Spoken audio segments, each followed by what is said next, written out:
guys, Roxxy Sims here, and I have another speed build for you today. And today, I am building an abandoned rock climber's cabin. And just in case you hadn't heard yet, the new expansion pack, Snowy Escape, has 3 hidden lots in it. Now that's exciting. We don't normally get hidden lots, and if we do, it's maybe 1. So this is exciting stuff. And you can find the lots on the mountain in Mount Komorebi. You access those lots by going on the mountain climbing expedition, and there's just like a lot during like each tier, I guess, of the climb. If you happen to watch the live stream about Snowy Escape, they did mention that there's a lot at the very top of the mountain. They completely failed to mention that there's 2 other lots on the way up there. So I was quite surprised when I found that out. Surprised and happy. I'm always happy for more lots. And this lot is on the 2nd tier of the climb. This lot is a 20 by 15 lot. The first 2 lots on the climb are 20 by 15, and then the lot size for when you finally get to the top is a 20 by 20. When I was thinking about what exactly I wanted to build on these available lots, I thought I for sure had to have a cabin. A cabin was necessary, and I thought an abandoned cabin would be even more fun. This cabin will be the perfect place for you to stop and rest and warm up and get some food on your way up the mountain, which is also another reason why I chose an abandoned cabin. Because how weird would it be, right? If you're just waltzing along, taking a hike, and you decide, hey, I'm gonna use this cabin, somebody else's cabin, right? So I thought at least if it was abandoned, it would be a little more socially acceptable. I kind of styled this place like it's been abandoned since probably like the early 90s. So you'll see, a little bit of early 90s technology, a little early 90s decorations, some older stuff in there as well, like maybe from the 70s or 80s, like some older furniture, like maybe they had some hand-me-down furniture, but that the early 90s were the last time that it was actually used. I also want to mention that this cabin is very Western.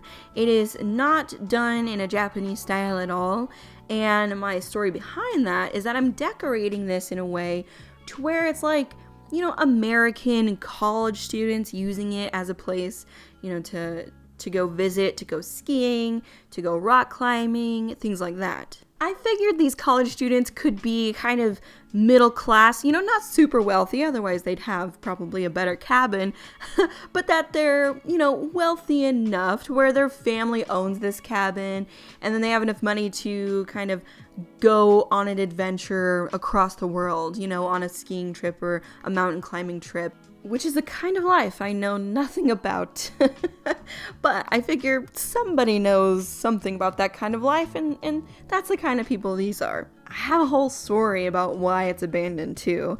Now, it's a weird story, but I think I was like influenced by some of the podcasts I've been listening to recently. I listen to a ton of them when I'm at work, when I'm on my way to work, and all that. And let me tell you the story of why this place is abandoned first, and then I'll explain the background story later. In a little bit, you will see me put a thing on the coffee table in the living room, and it's like a map with a point marked out, and like binoculars and walkie-talkies and all that. I figured they could have come up here, and they've planned out this huge expedition to the top of the mountain, but they have mysteriously disappeared, and that's kind of why this place is a mess. Because, they planned on coming back and cleaning the place up before they left, but they're nowhere to be found, and some think it could be the Yeti. We do have the Yeti in the game, so maybe. I mean, he looks like a pretty nice guy to me, but you just never know with those guys. All the podcasts that I've been listening to recently have been scary stories, mysterious stories, true crime stories, all of that kind of stuff. So I think that's just where this storyline that I thought of came from. But hey, maybe they did meet the Yeti and he was just a really, really nice guy and they decided to go live with him. That could be it. But whichever storyline that you want to go with, either way, this cabin can be available to your sim to take a rest in on their next mountain expedition. Anyways, I did want to talk to you guys about how you even place this build. Now, you will need to use cheats to place this build if you would like to. So, after you download this, then the way that you do it is that you'll actually have to have your sim go on this trip for you to be able to place this.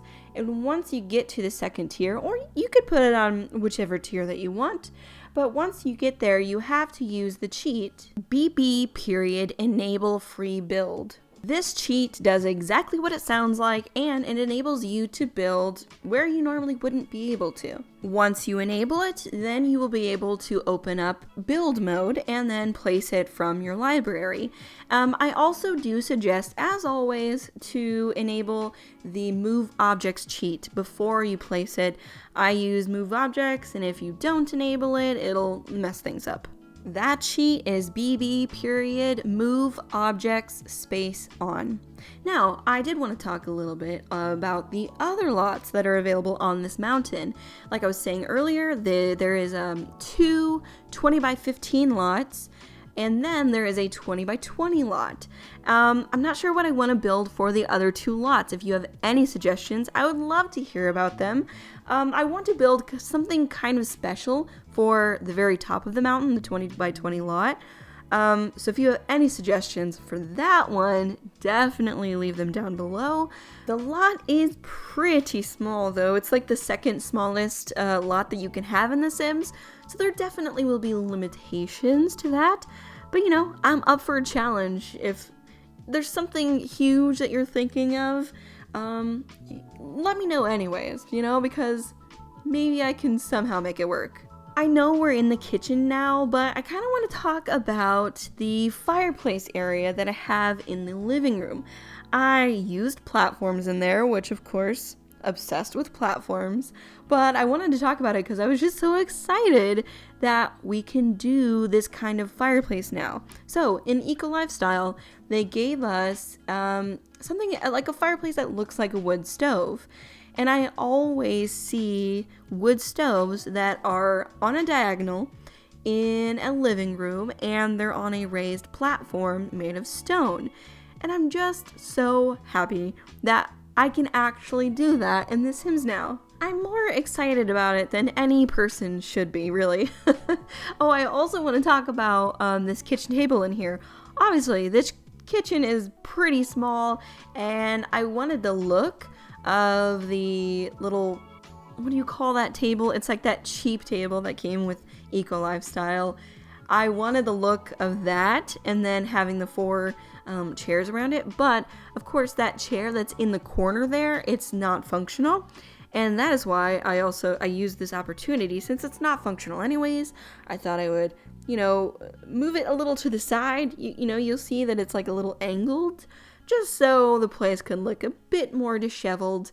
And, you know, like I said, since it doesn't work anyways. I really took any opportunity to kind of angle all the furniture, just because that looks so much more eerie and abandoned and things like that. It gives more of those vibes, because everything in The Sims just, you know, if you just plop it down, it goes in very, very straight.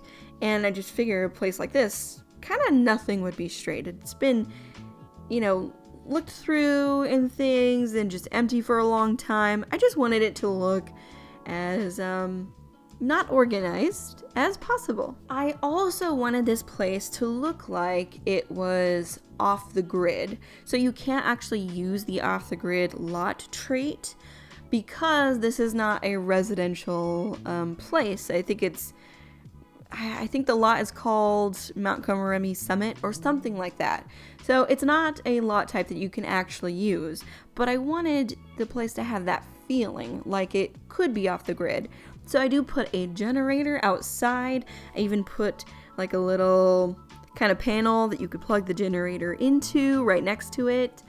And most of the light fixtures are not normal light fixtures. I think I have one normal light fixture in the whole place, and then the other ones are kind of makeshift or lanterns.